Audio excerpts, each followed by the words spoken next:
Partindo para a experiência religiosa propriamente dita, nós vamos perceber que ela tem suas bases, suas raízes na experiência humana. Então tende a repetir, né, as necessidades básicas da vida humana também na vida religiosa. Então, assim como nós temos fome, nós precisamos da Eucaristia, né, para sobreviver. Isso é um exemplo. Então, pode-se diferenciá-las, mas não separá-las, ou seja, toda a experiência religiosa se dá como uma experiência humana. O que muda é a relação com o sagrado, com o mistério. Um homem comum, um ateu, ele vai ter uma experiência humana, ao passo que o homem religioso, ele vai ter uma experiência humana que se dá também como experiência religiosa. Então, a experiência relacional vai incluir o ser relacional da experiência humana, ou seja, com o mundo, com o outro, com a sociedade, não vai se dissociar delas. E somada à relação com o transcendente, ou seja, a minha forma de me comportar com o mundo, vendo a natureza como sagrada, como sacralizada, como obra criada por Deus, né? Vendo o outro como a imagem e semelhança de Deus, e me relacionando com a sociedade de forma responsável, compromissada, né, com a verdade, com a ética, né, no compromisso com a vida, né, promovendo o encontro da fé com a vida.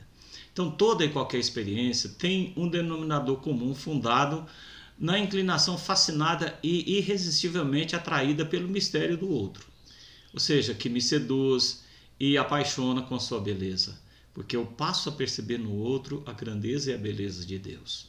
É por isso que Jesus fala ao homem religioso, ou seja, aquele seu discípulo ali, né? Quem me vê, vê o Pai. E aí ele pede porque cuide dos seus pequeninos, porque ele vai estar nos pequeninos. Quem serve um dos pequeninos é a mim que está servindo.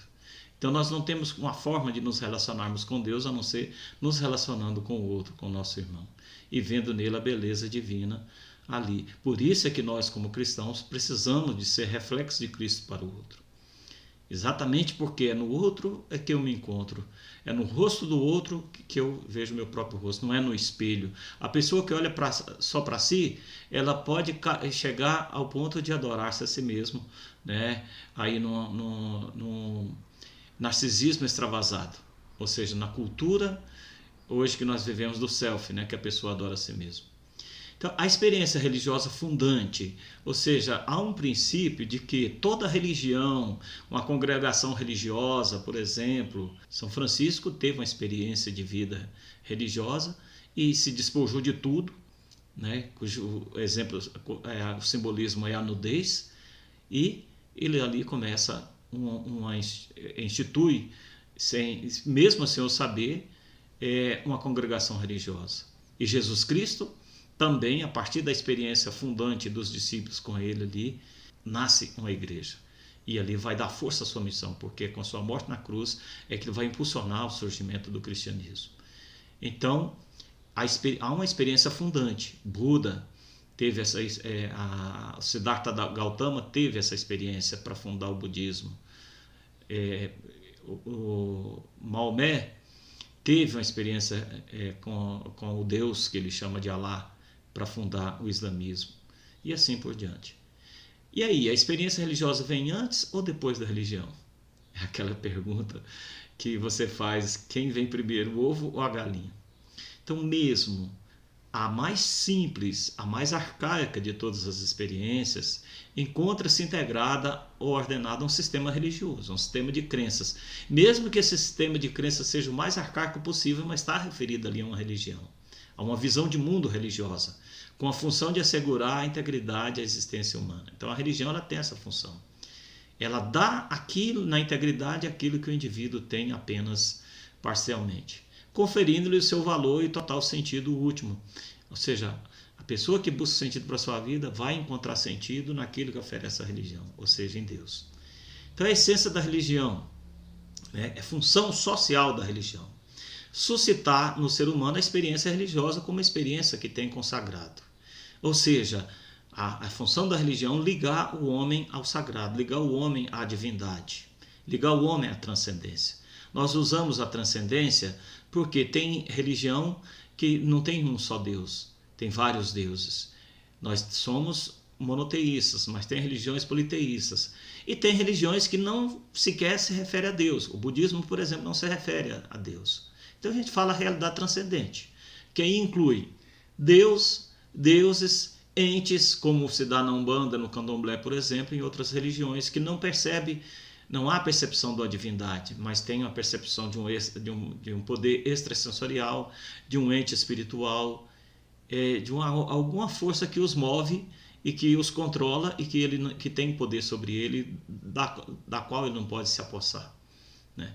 Então, por isso chama-se transcendente. Olha, se nós temos a definição da experiência religiosa como ligada ao mistério, como ligada ao sagrado, contudo, ela vai mudar de pessoa para pessoa. A percepção do sagrado não se dá da mesma forma de uma pessoa para outra. Então, devido à visão de mundo própria de cada pessoa, né, vai depender a definição da experiência religiosa. Então, mais do que o próprio segmento religioso, é mais do próprio segmento religioso do qual faz parte. Por exemplo, alguém que é da renovação carismática vai ter uma percepção do Espírito Santo diferenciada daquele que não é da renovação carismática. Hoje há uma ênfase muito grande no Espírito Santo. Houve um déficit enorme do Espírito Santo que se estabeleceu logo que a religião se tornou clericalizada, ou seja, que se tornou uma hierarquia, ali a partir do reconhecimento da religião como oficial do Império Romano, como religião oficial do Império Romano, e houve um esquecimento do Espírito Santo ao longo dos anos. Então, o pentecostalismo resgatou o Espírito Santo devido à experiência do batismo no Espírito Santo. Então, hoje, no meio protestante neopentecostal, praticamente o Espírito Santo foi isolado do seio da Trindade e tornado um único Deus. De tanto que se fala no Espírito Santo, ou seja, de um déficit do Espírito Santo passa-se uma espécie de um superávit do Espírito Santo. Então, é típico da renovação carismática que nasce ali no pentecostalismo, no neopentecostalismo propriamente dito, essa ênfase maior no Espírito Santo dentro da Igreja Católica, que a religião tradicional, o catolicismo tradicional não dava essa ênfase tão forte no Espírito Santo como se dá hoje. Então, vai depender dessa visão de mundo. Você é conservador ou você é progressista? Você é da renovação carismática, por exemplo, ou você é da teologia da libertação? Então, a descrição de Deus, a atualidade, por exemplo, nesse momento nós estamos vivendo de pandemia, né? Tem pessoas que acreditam num Deus e que vai resolver tudo, né? Que não vai evitar dele pegar o vírus, por exemplo. Mas não é bem assim, a gente sabe que tem que ter um compromisso. Então, ali, a pessoa que se leva só pelo emocional, ela se lança aí na sociedade, aí vai de um canto para o outro, aí, sem máscara e tudo, confiando que Deus vai livrá-lo da morte por Covid. E a gente está vendo que a morte, o Covid, ele não escolhe pessoas, né? Desde uma pessoa que não acredita em Deus até aquele que acredita, muita gente está morrendo, inclusive sacerdotes. Nós temos tido notícia de sacerdotes que têm morrido de Covid. Então, para mostrar para vocês que vai depender da visão de mundo. Então, de acordo com a visão de mundo de cada um, né, a experiência religiosa ela pode ser estática e dinâmica. Ela pode lançar a pessoa à ação ou pode deixá-la no seu canto. Ela pode ser passiva ou ativa. A pessoa pode ter uma experiência religiosa ali, se envolver emocionalmente, mas não ser ali impulsionado a uma ação propriamente dita. Pode ser tolerante e intolerante. Se a pessoa é fundamentalista, ela vai ser intolerante com os outros que pensam diferente. Mas se ela não é fundamentalista, se ela é uma pessoa inclusivista, ela vai ser tolerante. É individual a experiência ou pode ser também social. A romaria, por exemplo, é uma experiência que ao mesmo tempo que é individual, ela também é coletiva, né? Ela pode ser libertária ou repressiva. Há experiência religiosa que liberta a pessoa. Em compensação, tem experiências religiosas que tendem a reprimir a pessoa, tendem a alienar a pessoa. E aí é aquela situação, quando Karl Marx fala, né, que a religião é o ópio do povo. Ou seja, quando a religião aliena as pessoas, ela é ópio do povo de fato. Então, nesse caso, ela tende a ser repressiva e não libertária. Ela pode se dar consciente ou inconsciente. Tem pessoas que vão todos os fins de semana, todos os dias, participam da igreja e tudo mais, e é como se não tivesse ali uma experiência religiosa? Vai pelo hábito de ir, mas não tem consciência daquilo. Então a pessoa que tem consciência do sagrado, quer conhecer, quer fazer um curso de teologia, se lança um conhecimento mais profundo. Mas tem pessoas que ficam ali na sua inconsciência, no seu inconsciente coletivo, que está, claro, evidente que a tendência de ir para a igreja dos pais e os filhos copiam, porque a vida se dá por imitação. Então é assim.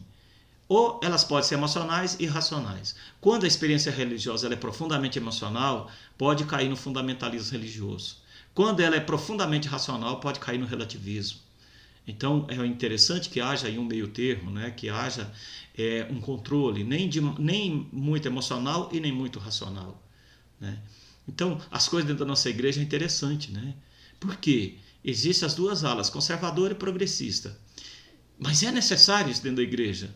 Porque a ala conservadora vai fazer com que a ala progressista não caia no relativismo, não caia na racionalização, assim como a questão da teologia da libertação, por exemplo.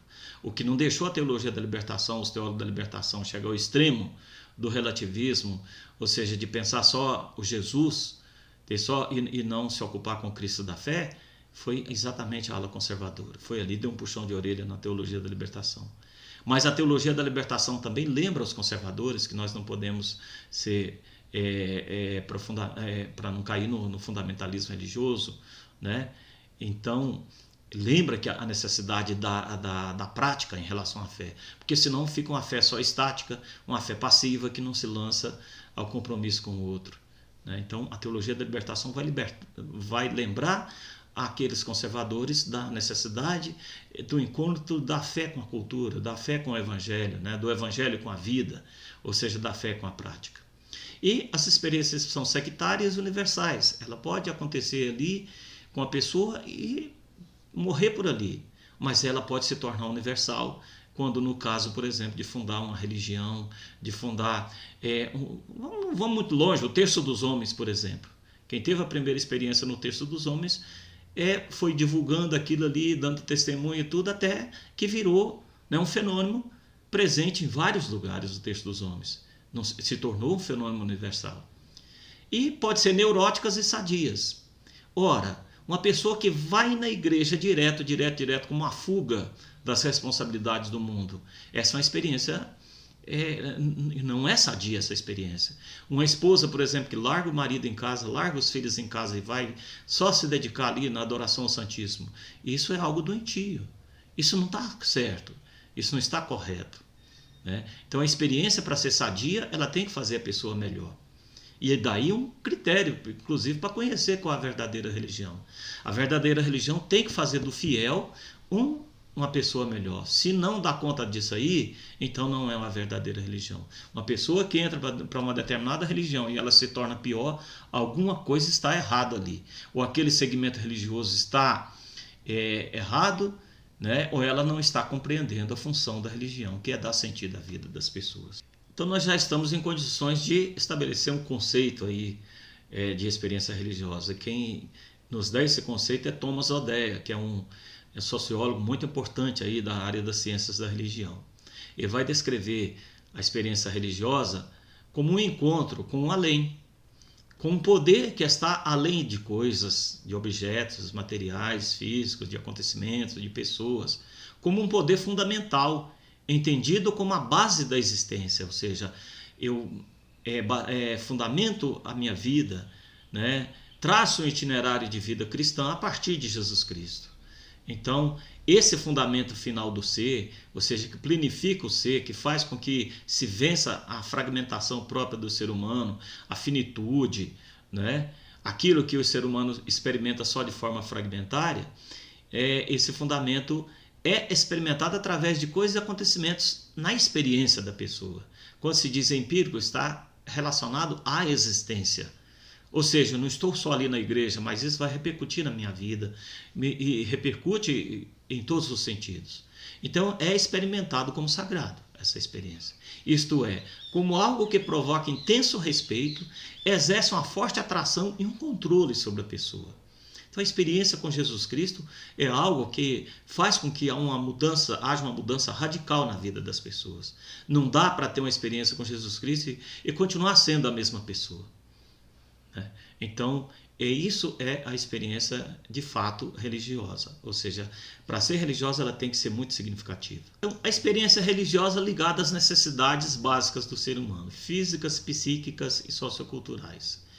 Ou seja, essas instâncias, essas necessidades básicas referidas à instância religiosa. Ou seja, a forma com que tem a experiência humana corresponde também à experiência religiosa. Lembrando que toda experiência religiosa está fundada na experiência humana. Então, uma experiência física, no âmbito, na instância religiosa, vai se dar pelo milagre. Uma cura de uma doença, por exemplo. A doença, ela é empírica. Ela está ali. É um mal que acomete a pessoa fisicamente. Quando curada, a pessoa vai provar ali para a própria ciência a cura através de um raio-x, onde tinha um tumor, já não tem mais um tumor. Eu que pesquisei a renovação carismática, eu me deparei muito isso. Eu trouxe para a minha dissertação de mestrado essa questão da cura, em que a pessoa apresenta ali na igreja um atestado, apresenta um raio-x, onde consta um tumor no cérebro. E daqui apresenta outro raio-x emitido, claro, evidente, pela própria ciência, porque um laboratório que faz raio-x, ele segue os princípios da ciência. E aí tem um raio-x mostrando que ali já não tem mais tumor. Ou seja, depois que ele teve ali um envolvimento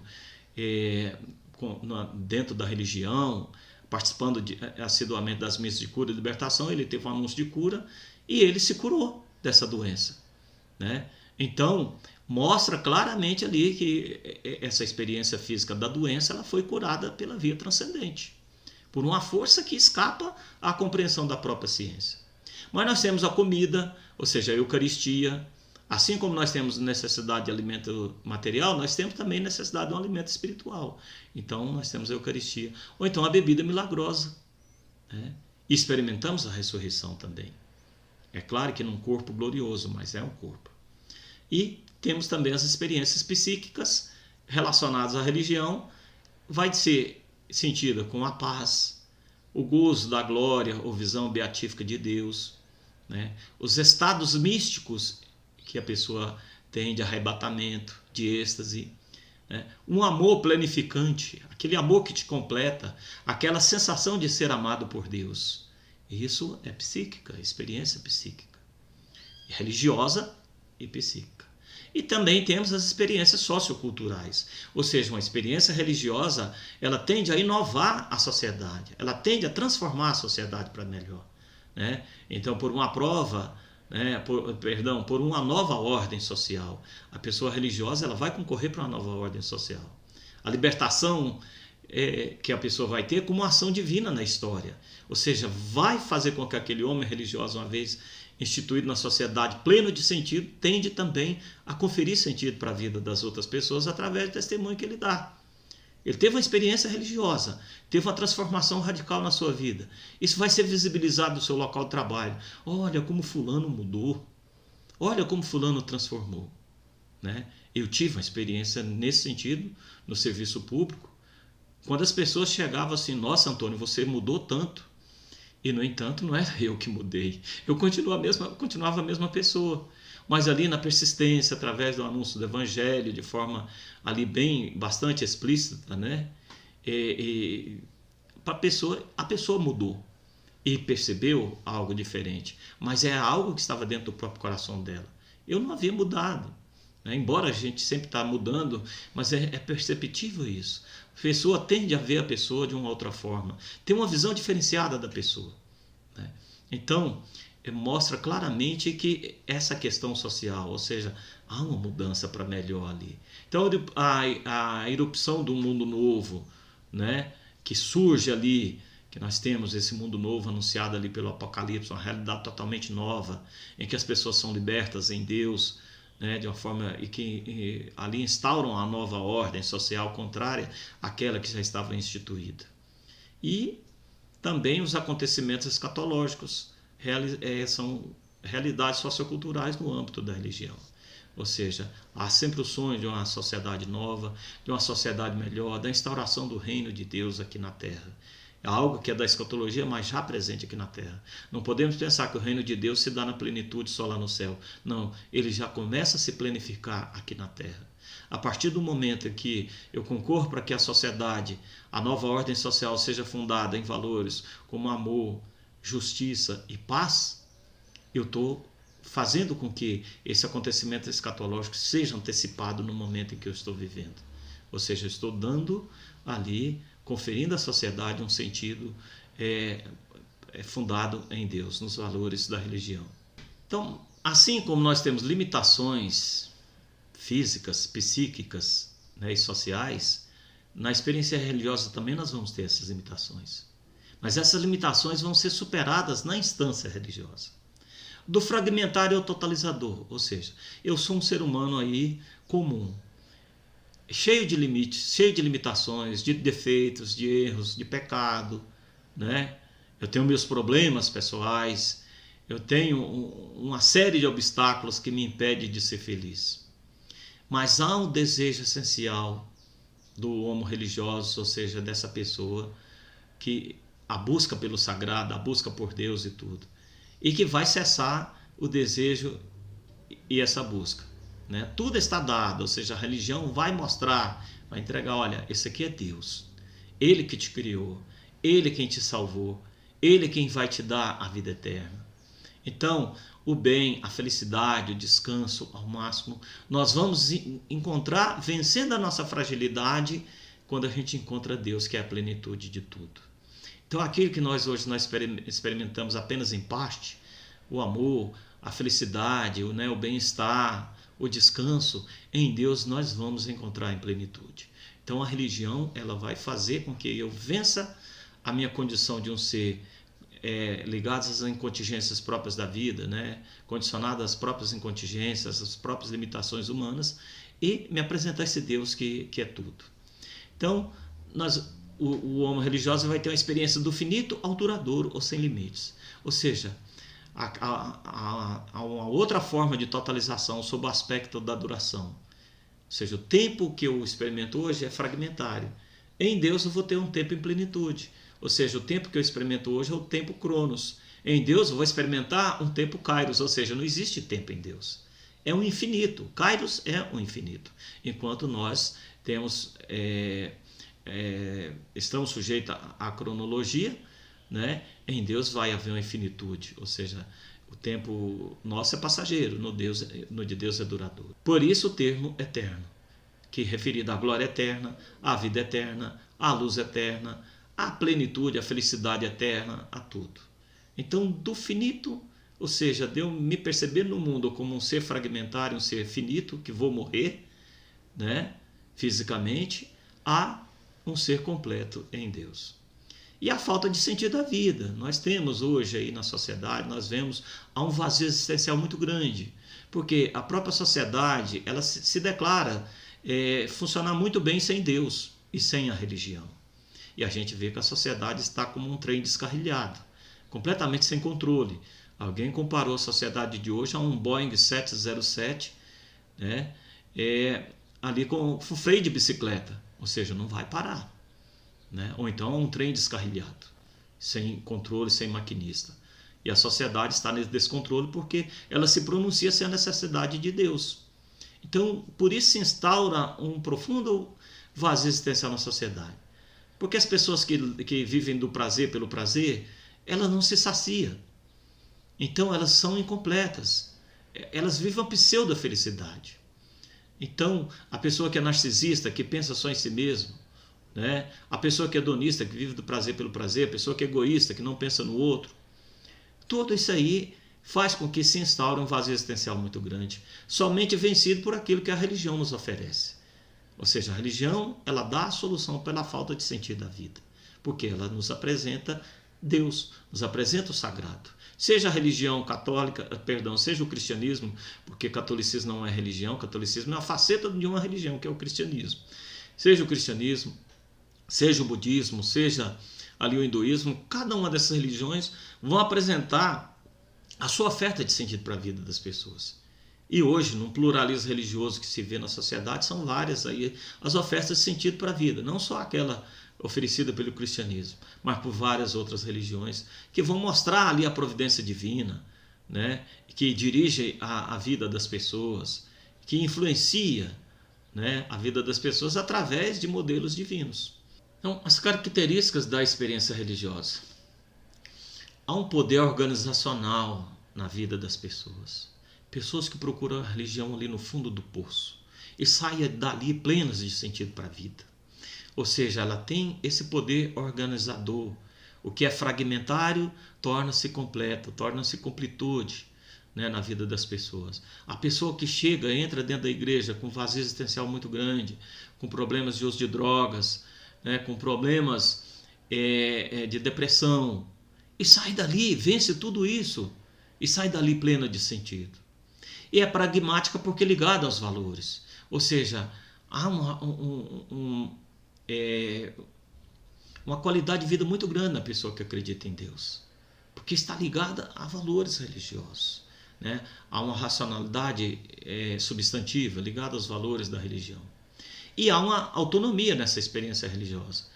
Mesmo que ela se dê dentro da igreja, ela tem uma autonomia, porque a forma com que eu tenho uma experiência religiosa é diferenciada de outras pessoas. Então, há consideração em relação a outras mediações da religião. Ao sistema interpretativo, por exemplo, da teologia, a celebração ritual, a catequese, não, é a experiência minha, é a experiência que se dá como uma experiência de vida marcante na pessoa. Então, os elementos envolvidos pela experiência religiosa. Então, está a faculdade intelectual, no acolhimento de Deus, né, como verdade plena e na adesão à verdade do próprio ser em relação com Ele. Ou seja, há um componente volitivo aí, ou seja, há uma vontade de Deus na minha vida. Há uma procura de Deus, essa vontade de Deus na minha vida, para que esse gesto não seja puramente racional, mas um ato de liberdade e generosidade que se transforma em gesto de serviço. Ou seja, aquele Deus que eu capto, aquele Deus que eu acolho pela minha faculdade intelectual, vai interagir na minha vida de tal forma que eu vou me colocar a serviço dele. O caráter imediato de você perceber essa experiência, né, que é a maneira peculiar como o conteúdo da experiência religiosa, ou seja, a presença de Deus, se torna presente na consciência do sujeito. Ou seja, essa presença se dá por meio de sinais que contêm realmente a presença de Deus. Que sinal é da presença de Deus na minha vida? A cura física, por exemplo, né? Essa libertação. A minha esposa que estava ali na UTI, por exemplo, que saiu da UTI, isso é um sinal da presença de Deus na minha vida, na vida dela. A receptividade, ou seja, como eu vou acolher essa experiência religiosa, né? Toda a iniciativa da experiência religiosa provém de Deus, ou seja, eu tenho que perceber que é Deus quem está falando ali na minha vida, que Deus está agindo na minha vida, ao qual o indivíduo se submete com uma situação de resposta a um apelo precedente do Criador, ou seja, eu busco a Deus porque Ele me buscou primeiro. A pessoa que diz assim, eu encontrei Jesus. Na realidade não fui eu que encontrei Jesus. Não era Jesus que estava perdido. Quem estava perdido era eu, então foi Jesus que me encontrou. Ele é quem palpitou ali no meu coração e fez-me perceber a sua presença na minha vida. Eu que estava perdido, Ele é quem me encontrou. Então, essa questão, quando eu encontrei Jesus, então Jesus estava perdido? Não, e quem estava perdido era eu. Então é bom a gente perceber, fazer essa inversão, né? Jesus se antecipou e Ele se antecipa no nosso coração através da ação do Espírito Santo. Então essa receptividade de Deus na minha vida, esse Deus que vem ao meu encontro, não é o homem que vai ao encontro de Deus. Lembre-se disso, Jesus se encarnou no seio por isso da humanidade. O homem procura a Deus, mas Deus vem ao encontro. E se eu procuro a Deus é porque Deus se manifestou primeiramente no meu coração. Então a iniciativa é sempre dele e é dado como um dom alcançar a sua graça. Então a certeza e segurança que eu tenho através daquela experiência. A atitude interior que nasce da forma como se dá o encontro pessoal do indivíduo com a presença imediata de Deus, cujo impacto envolve toda a pessoa, dando-lhe a certeza da evidência incontestável. Então, os tipos de experiência religiosa. Nem toda experiência religiosa se dá de uma forma, não se dá de forma homogênea, né? E se tem um grau de intensidade também, variando de pessoa para pessoa. As experiências psíquicas. a sensação de paz, proteção, pendor altruístico, ou seja, essa tendência de doar a vida pelo outro, né? De alteridade, de altruísmo, ou seja, ser capaz de morrer pelo outro. A experiência física, que é a experiência restauradora da saúde e da vida, né? Que se dá pela cura. O êxtase, o contato místico que a pessoa tem com o transcendente. A experiência sapiencial, ou gnóstica, ou seja, a assimilação ou aquisição de sabedoria através da experiência religiosa. Né? A iluminação ou participação em segredos sagrados. A compreensão do mistério, por exemplo, que você chega a um ponto ali, ou seja, perdão, a assimilação do mistério, por exemplo, que se dá. Né? De você perceber a forma com que Deus, né, se insinua no seio da humanidade, com que Deus se revela na vida das pessoas. Esse conhecimento que se dá pela teologia, né, que você encontra ali através da teologia, você passa a ter uma experiência mais profunda de Deus, porque você passa a conhecer. E socioculturais, que é baseada na ordem social fundada em leis, em tradições familiares, étnicas ou nacionais, né, a participação de rituais individuais ou coletivos, de libertação ou transformação de situações históricas. As experiências podem ser pseudo-religiosas, ou seja, ter apenas a aparência de religião, né? São não religiosas e assim são reconhecidas pelos que usam as suas formas como se fossem religiosos. As filosofias de vida, né? A nova era, o esoterismo, a autoajuda, isso se dá, as pessoas dizem que é experiência religiosa, mas são pseudo-religiosas, porque são mais experiências de filosofias de vida do que religiosas. Semi-religiosas, ou seja, podem mostrar a presença das 4 características da experiência religiosa, mas não se referem a uma realidade fundamental, ou seja, não há uma transformação na pessoa, mas a alguns aspectos da realidade finita. Então eu posso apenas comer ali o glacê e não conseguir atingir o miolo do bolo, por exemplo, né, que é o recheio. Eu fico comendo apenas por fora. Eu fico apenas me alimentando daquilo, em parte não do todo. Então, o culto aos mortos, peregrinação, por exemplo, a Santiago de Compostela. A pessoa pode ir ali apenas como um turista religioso e não captar a essência mística ali da caminhada a Santiago de Compostela. E quais são os critérios para se estabelecer se a experiência é religiosa ou não? Em primeiro lugar, uma resposta a uma busca, né, ao que é experimentado como realidade fundamental. Reagimos ao que compreendemos como aquilo que circunda e condiciona tudo o que constitui nosso mundo de experiência. Então, é uma resposta a uma busca. É uma resposta total do ser total, ou seja, a resposta total de Deus para a vida das pessoas, ao que é aprendido como realidade fundamental, ou seja, aquilo que funda uma nova realidade. O ser novo, né? O homem novo, por exemplo, que se dá pela experiência do batismo. Não participamos exclusivamente com nossa mente, mas tem ali as nossas afeições ou nossa vontade, mas como pessoas integrais. Ou seja, em toda a nossa forma de ser, mesmo que na sociedade eu seja um ser social, mas eu estou arraigado daquela experiência. Então ela vai transformar a vida da pessoa. É a mais intensa de todas as experiências de que o homem é capaz. A lealdade religiosa vence todas as outras lealdades. Ou seja, eu abandono tudo para adquirir aquele tesouro, né, que eu encontrei. Eu encontrei aquela pérola mais preciosa, né, que é difícil de ser encontrada, que tantos anos eu procurei. Eu vou deixar tudo que eu tenho, eu vendo tudo que tem para adquirir aquela pérola. Então, é aquilo que me faz abandonar tudo mais, né, em função do que eu encontrei. Encontrei Deus para a minha vida mundana já não tem mais valor, já não preciso mais, né, de eu buscar no mundo aquilo que eu encontro em Deus. Então, se eu encontrei Deus em plenitude, eu vou viver em conformidade com esse Deus, o qual eu encontrei e a partir do qual eu vou me relacionar, eu vou traçar o meu itinerário de vida em conformidade com a sua vontade, conformidade com aquilo que Jesus oferece, com os valores do reino. Que Deus o abençoe. Até o próximo encontro.